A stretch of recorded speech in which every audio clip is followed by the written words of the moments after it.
मैं बात कह रहा था कि अपने मन को, अंतःकरण को संवारने का सुबह संकल्प कीजिए। सुबह दृढ़ संकल्प कीजिए और सुबह का संकल्प आपकी बहुत मदद करेगा। और आपके बिल्कुल इसका प्रयोग करके देखो। अगर आपको फ़ायदा ना हो तो जितनी देर आपने मुझे सुना उतना समय का गिन कर मेरे को अपने बता देना। मैं अपना आपके घर के बर्तन मांज दूंगा आके। और बोलो, आपको कोई भी आपकी जो वैल्यू हो, जो भी टाइम का आपका हो, जो मेरे को बता देना, मैं आपके घर पे आ जाऊंगा झाड़ू लगाने, बर्तन मांजने। लेकिन शर्त है कि लेकिन ईमानदारी से रोज़ लगो, सच्चे दिल से। शर्त है, फिर मुझे बर्तन नहीं मांजने पड़ेंगे। सुबह उठो, बिस्तर पे बैठो और थोड़ा शरीर को खींचो, थोड़ा स्ट्रेच करो, फिर थोड़ा ढीला छोड़ दो, फिर बैठ जाओ। संकल्प करो कि आज का दिन, जैसे कोई लोभी पैसों को बढ़ाने की सोचता है, कोई पॉलिटिशियन अपने पद में आगे बढ़ना चाहता है, ऐसे ही मैं भगवान के रास्ते आगे बढ़ूं। मेरे अंदर जो दुर्गुण हो उनको मैं देखूं और उनको मिटाऊं। आज मैं तेरा सहारा लेकर अपने दुष्चरित्रों को, दुर्गुणों को देखूंगा और उन्हें निकालूंगा। लेकिन मेरे अकेले की कोशिश से नहीं होगा, कमज़ोर हो जाएगी। भगवान तू अपना सहारा दे देना, बस इतना कह देना। वो सुनता है, वो सुनेगा। भले तुम्हें महसूस हो चाहे ना हो, लेकिन उसकी सहायता आती है, सुनता है। कईयों की सुनिए, मैं तो कहता हूँ सबकी सुनिए।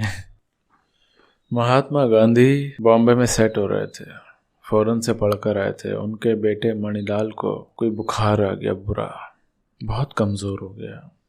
बुखार ने अपना दिखा दिया। पारसी डॉक्टर ने कहा कि बेटे को कोई अंडा या फिर चिकन सूप पिलाओ।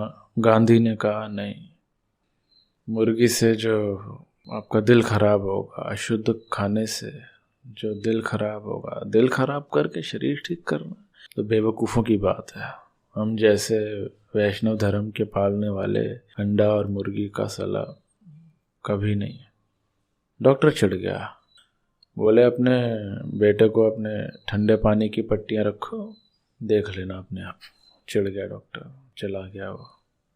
फिर गांधी जी ने कुदरती इलाज किया और बीमारी और बढ़ती गई। शाम से रात हो गई, 7 बज गए, 8 बज गए, 8:30 बज गए। गांधी जी ने कंबल वम्बल उड़ाया, पसीना निकला नहीं। पसीना निकले तो आराम है। गांधी जी ने कस्तूरबा को कहा कि लड़के का ख्याल करना। समुद्र किनारे चले गए और फिर उसके बाद फिर शोर वोर इतना था नहीं।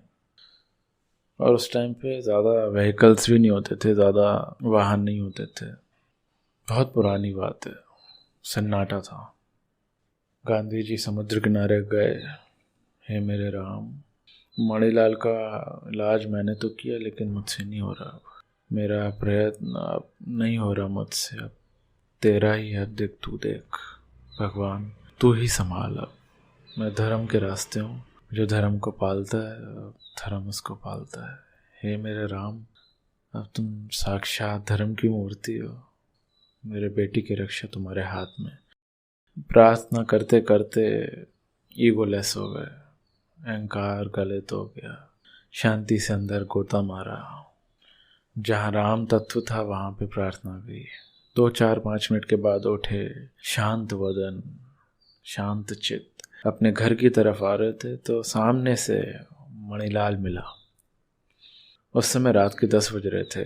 मणिलाल कहता है, 11 वर्ष का, पिताजी आप, मैं स्वस्थ हो गया, आप कमजोरी वमजोरी तो कुछ है नहीं। अब ये बेटा तू ऐसे कैसे ठीक हो गया? अरे आप गए, फिर थोड़ा पसीना वसीना आया मेरे को और कुछ शक्ति आ गई। मणिलाल बीमार था, ठीक हो गया।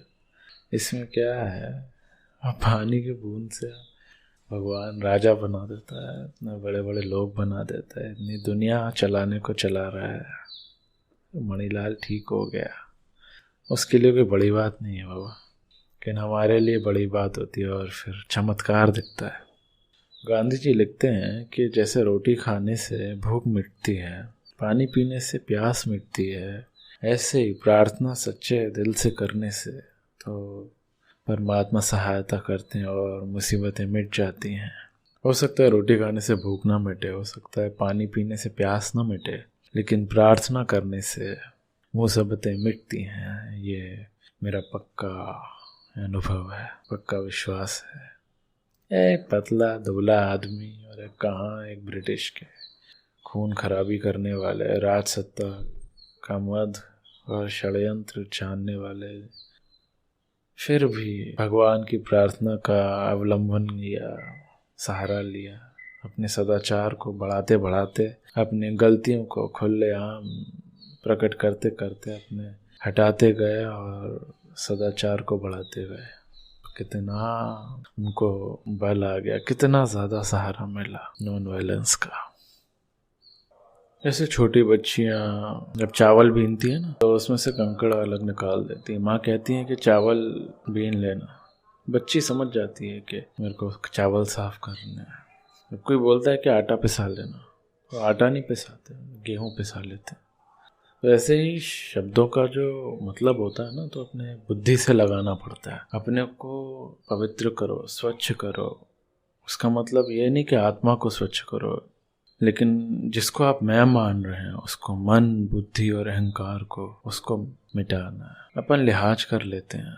ऐसा नहीं है कि आपको ज्ञान नहीं है इसीलिए आप गलती कर रहे हो, ज्ञान है, लेकिन मन सुख के लिए जाता है, वाहवाही के लिए जाता है, घिस जाता है उसके लिए, गिर जाता है उसके लिए, और आप उसको आँख में चोली करके जरा चलने देते हैं कि हाँ ठीक है। इसीलिए मन आपका बेईमानी कर लेता है। यहाँ एक क्लोथ का मार्केट है, वहाँ एक मुनीम सेठ को बोलता है कि अब देखो दिवाली आ रही है, अब मेरा 10,000 से गुजारा नहीं चलेगा, मेरा आप 15,000 कर दो। 10 से सीधा 15,000। सेठ बोला 10 से सीधा 15, तेरा दिमाग फिर गया है? 15,000 से एक पैसा कम नहीं लूँगा, अकड़ के बोला।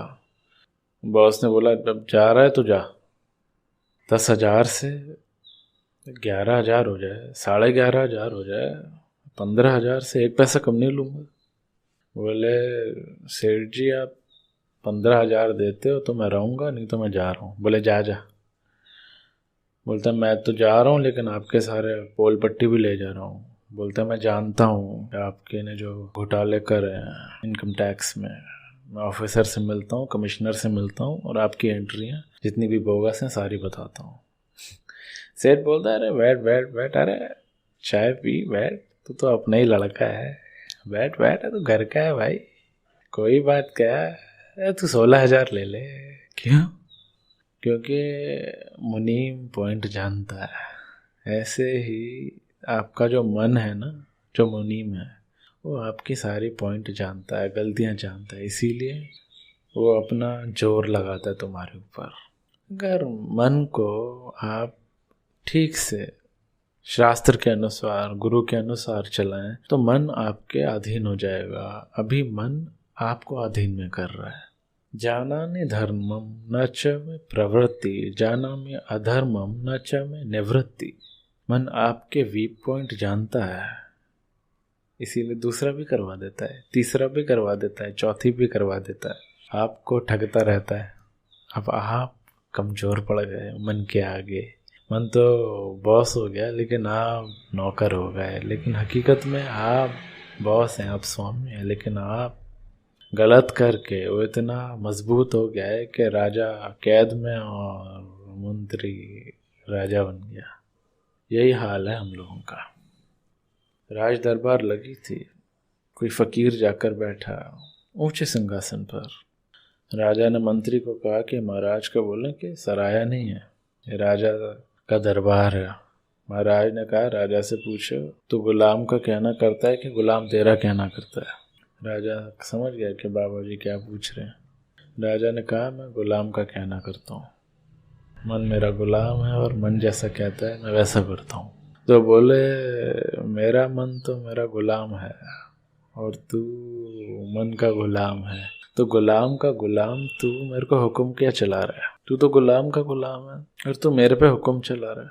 तू राजा का है का? राजा तो मैं हूँ, इसीलिए राजशाह बोलते हैं। आजकल बस महाराज तो नाम ही रह गया है और महाराज की बदनामी भी हो रही है। किसी को भी महाराज बोल देते हैं, भिखारी को भी महाराज बोल देते हैं। महाराज जरा पानी पिला दो, महाराज जरा इधर आओ, अरे गुरु इधर आओ। हर किसी को गुरु बोल देता है। अरे एक सेल्समैन गुरु बोल देता है, महाराज बोल देता है। हकीकत में ऐसा नहीं होता। जो मन की बुरी चालों से ऊपर उठ गया है, आत्मा परमात्मा का साक्षात्कार किया है, उसने महान राज पाया है, इसीलिए उसको महाराज बोलते हैं। नीचे के केंद्रों में काम, क्रोध, लोभ, मोह, भय, चिंता, उद्वेग, अशांति होती है। साधन भजन करके निर्विकार जीवन तक पहुंचा है, इसीलिए महान राज पाया है, इसीलिए महाराज पड़ा है। तो आप अपने बारे में सोचिए, अपनी कथा सुनिए। अब सबकी आपने इतनी कथाएं सुनी, आप अपनी कथा सुनिए, अपने बारे में सोचिए।